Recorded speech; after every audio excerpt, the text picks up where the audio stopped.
আসসালামু আলাইকুম। নিপা ডেইলি কুকিংয়ে স্বাগতম জানাচ্ছি আমার আজকের রেসিপি দেখার জন্য।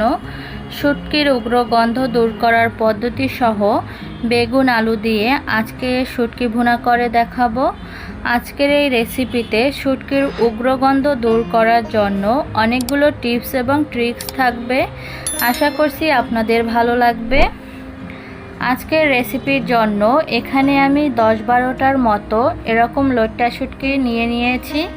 শুটকিগুলো একদম শুরু থেকে পরিষ্কার করা থেকে শুরু করে কিভাবে শুটকির গন্ধ দূর করবেন সব কিছুই কিন্তু এই ভিডিওর মধ্যে থাকবে।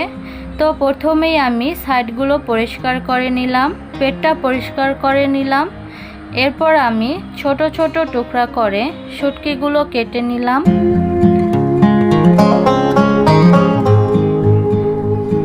তো ঠিক এভাবে আমি শুটকিগুলো কেটে নিব। আর এরই মাঝে কিন্তু আমার সবগুলো শুটকি ছোট ছোট টুকরা করে কেটে নেওয়া হয়ে গিয়েছে। আর কেটে নেওয়ার পরে এখানে আমার মেজারমেন্ট কাপের 1 কাপ শুটকি হয়েছে। চুলায় আমি একটা হাঁড়ি বসিয়ে নিয়েছি। এবার এর মধ্যে শুকনো খোলায় এই শুটকিগুলোকে আমি কিছু সময় টেলে নিব।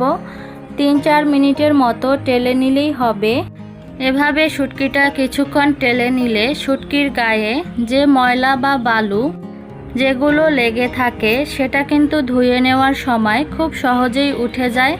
অবশ্যই এই স্টেপটা ফলো করবেন। 3-4 মিনিটের মতো শুকনো খোলায় এগুলো টেলে নেওয়ার পরে আমি একটা বাটিতে ঢেলে নিয়ে এখানে দিয়ে দিচ্ছি গরম পানি। এবার এই গরম পানির মধ্যে আমি 15 মিনিটের মতো শুটকিগুলোকে ভিজিয়ে রাখবো। এতে করে ময়লাটা আরও সহজে উঠে আসবে। আর এই তো এরই মাঝে 15 মিনিট হয়ে গিয়েছে। এবার দেখেন হাত দিয়ে একটু নাড়া দেওয়ার সাথে সাথেই কিন্তু শুটকির গায়ে থেকে অনেক ময়লা উঠে আসছে।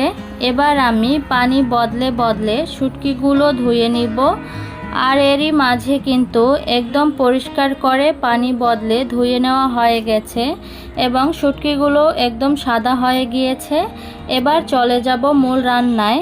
চুলায় আমি একটা হাঁড়ি বসিয়ে নিয়েছি। প্রথমেই এর মধ্যে দিয়ে দিব 1 থেকে 1.5 টেবিল চামচের মতো রান্নার রেগুলার তেল। এবার এর মধ্যে আমি 8 থেকে 10 কোয়ার মতো আস্ত রসুন দিয়ে দিলাম। রসুনটাকে প্রথমে হালকা একটু ভেজে নিব। রসুনটা হালকা কিছুটা ভেজে নেওয়ার পরে এর মধ্যে পরিষ্কার করে রাখা লইট্টা শুটকিগুলো দিয়ে দিচ্ছি। দিয়ে এবার শুটকি সহ রসুন আমি 3-4 মিনিট একটু লালচে করে ভেজে নিব। এতে করে শুটকির মাঝে যে একটা উগ্র গন্ধ থাকে সেই গন্ধটা একদম গায়েব হয়ে যায়। আপনারা এই স্টেপটা ফলো করে দেখতে পারেন, অবশ্যই আপনারা রেজাল্ট পাবেন। 3-4 মিনিটের মতো ভেজে নেওয়ার পর এবার চুলা থেকে নামিয়ে নিলাম। নামিয়ে নেওয়ার পরে আমি ওই হাঁড়ির মধ্যেই দিয়ে দিচ্ছি 1/4 কাপ পরিমাণ রান্নার রেগুলার তেল। তেলটা একটু গরম হয়ে যাওয়ার পরে এর মধ্যে আমি আধা কাপ পরিমাণ পেঁয়াজ কুচি দিয়ে দিলাম। এবার পেঁয়াজটা হালকা কিছুটা সফট হয়ে যাওয়া পর্যন্ত ভেজে নিব। পেঁয়াজটা যখন হালকা কিছুটা সফট হয়ে আসবে ওই পর্যায়ে এর মধ্যে দিয়ে দিচ্ছি 1 টেবিল চামচ পরিমাণ আদা রসুন বাটা। এবার আদা রসুনটাকে হালকা কিছুটা ভেজে নিব, এর কাঁচা স্মেলটা চলে যাওয়া পর্যন্ত। আদা রসুন ভেজে নেওয়ার পরে দিয়ে দিচ্ছি 1 চা চামচ পরিমাণ লাল মরিচের গুঁড়া, দিয়ে দিচ্ছি 1 চা চামচ পরিমাণ হলুদের গুঁড়া, দিয়ে দিচ্ছি 1 চা চামচ পরিমাণ জিরার গুঁড়া, আরও দিয়ে দিচ্ছি স্বাদমতো কিছুটা লবণ। এবার হালকা একটু তেলের উপরে মশলাগুলোকে ভেজে নিব। এতে করে কালারটা খুব সুন্দর আসে। তবে এখানে যেহেতু গুঁড়া মশলা ব্যবহার করা হয়েছে সাথে সাথেই একটু পানি দিতে হবে, তা না হলে মশলাটা আবারও পুড়ে যেতে পারে। পানিটা দিয়ে ভালোভাবে মিশিয়ে নিয়ে আমি ঢাকনা দিয়ে ঢেকে মশলাটাকে কষিয়ে নিব, যাতে করে মশলার কোনো কাঁচা স্মেল না থাকে এবং মশলাটা একদম প্রপারলি কষানো হয়। মশলা থেকে পানিটা টেনে গিয়ে যখন তেলটা উপরে উঠে আসবে, ওই পর্যায়ে আগে থেকে ভেজে রাখা শুটকি আর রসুনের টুকরাগুলো দিয়ে দিলাম। এবার ভালোভাবে একটু মশলার সাথে মিশিয়ে নিচ্ছি। মশলার সঙ্গে শুটকিটা মিশিয়ে নেওয়ার পরে এর মধ্যে দিয়ে দিচ্ছি একটা টমেটো ছোট টুকরা করে আর বেশ কিছু কাঁচামরিচ। টমেটো যদি হাতের কাছে না থাকে সেক্ষেত্রে না দিলেও হবে, তবে দিলে ভালো হয়। সব কিছু মিশিয়ে নেওয়ার পরে এবার ঢাকনা দিয়ে ঢেকে মিডিয়াম লো আঁচে আমি ভালোভাবে মশলাসহ শুটকিটাকে কষিয়ে নিব। আর যখন এরকম শুটকিটা কষে গিয়ে তেলটা উপরে উঠে আসবে, ওই পর্যায়ে এর মধ্যে আমি ব্যবহার করব বেগুন আর আলু। এখানে আমি একটা বড় সাইজের বেগুন এরকম ছোট টুকরা করে কেটে নিয়েছি।